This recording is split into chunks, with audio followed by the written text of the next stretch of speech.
తెలుగుదేశం కూటమి ప్రభుత్వం ఎన్నికల సందర్భంగా గతంలో వైఎస్ఆర్ కాంగ్రెస్ పార్టీ చేసినటువంటి తప్పులు సరిదిద్దుతాం, మదనపల్లిని 4 నియోజకవర్గాలతో కూడినటువంటి మదనపల్లిని జిల్లాగా ప్రకటిస్తామని స్వయాన ఈ రాష్ట్ర ముఖ్యమంత్రి గారు హామీ ఇవ్వడం జరిగింది.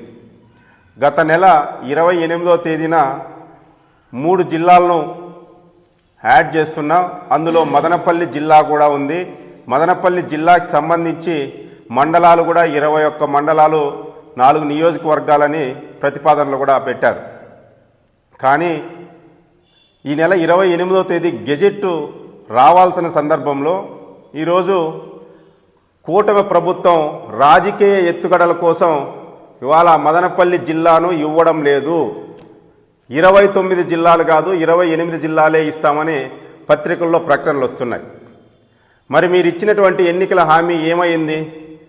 తెలుగుదేశం పార్టీ రాష్ట్ర ముఖ్యమంత్రి గారు ఏ రోజు కూడా మాట మీద నిలబడినటువంటి పరిస్థితి లేదు అనడానికి ఈ మదనపల్లి జిల్లా నిదర్శనం.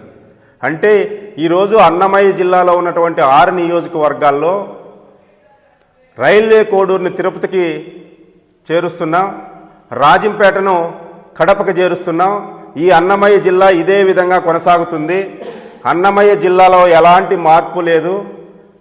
మేము ఏదైతే ఈ ప్రాంతంలో ఉద్యమకారులు ప్రతిపాదన చేశారో ఈ 4 నియోజకవర్గాలు రాయచోటి కలిపి 5 నియోజకవర్గాలతో అన్నమయ్య జిల్లా యథావిధంగా కొనసాగుతుందని వాళ్ళ క్యాబినెట్ తీర్మానం చేసిందని వార్తలు వస్తున్నాయి. ఇది ఈరోజు రేపో రాష్ట్ర ప్రభుత్వం కూడా దీన్నే గెజిట్లో వస్తుందనేటువంటి చర్చలు కూడా వస్తున్నాయి.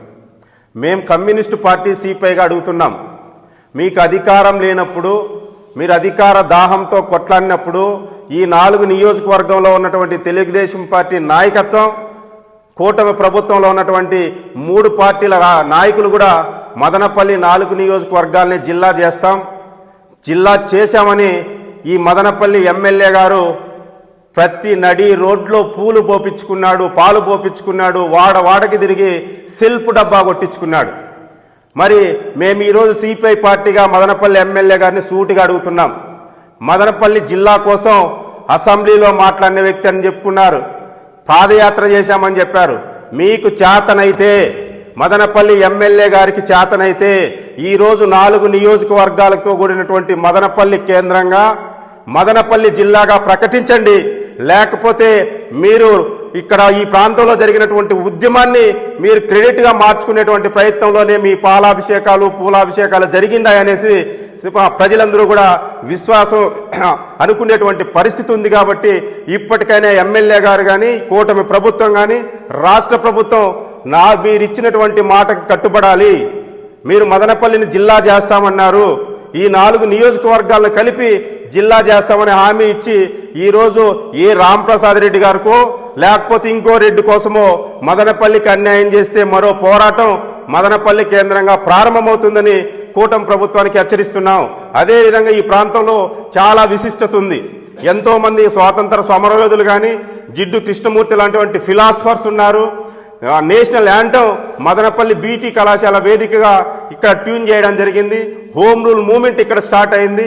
పక్కనే ఉన్నటువంటి ఆరోగ్యం మెడికల్ సెంటర్, వరల్డ్లోనే అతి పెద్ద టీబీ సెంటర్గా పేరుగాంచినటువంటి మదనపల్లి మీ నాయకత్వమే రోడ్ల పైన ధర్నాలు చేసింది గత ప్రభుత్వంలో. ఈ మదనపల్లి విశిష్టతని తెలుగుదేశం పార్టీ, జనసేన పార్టీ రోడ్ల పైన కమ్యూనిస్టులతో కలిసి పెద్ద ధర్నాలు చేసినటువంటి మీరు ఈరోజు ఈ విశిష్టతని పక్కన పెట్టి, ఈ ప్రాంతానికి ఉన్నటువంటి గొప్పతనాన్ని పక్కన పెట్టి ఎక్కడో రాజంపేటలో ఉన్నటువంటి అన్నమయ్య గారి పేరు తీసుకొచ్చి మాకు తగిలిస్తామంటే ఈ జిల్లా వాసులుగా ఎవరూ ఒప్పుకోరు. మేము ఈ ప్రాంతంలో ఉన్నటువంటి కూటమి ప్రభుత్వాన్ని, మదనపల్లి ఎమ్మెల్యే గారిని చాలా సూటిగా ప్రశ్నిస్తున్నాం. మీరిప్పుడు గానా మదనపల్లి జిల్లాగా ప్రకటించుకున్నా, అన్నమయ్య జిల్లాగానే ప్రకటిస్తే గతంలో వైఎస్ఆర్ కాంగ్రెస్ పార్టీ చెల్లించుకున్నటువంటి మూల్యాన్ని మీరు కూడా చెల్లించుకోక తప్పదని ఈ సందర్భంగా కమ్యూనిస్టు పార్టీ సిపిఐగా హెచ్చరిస్తున్నాం.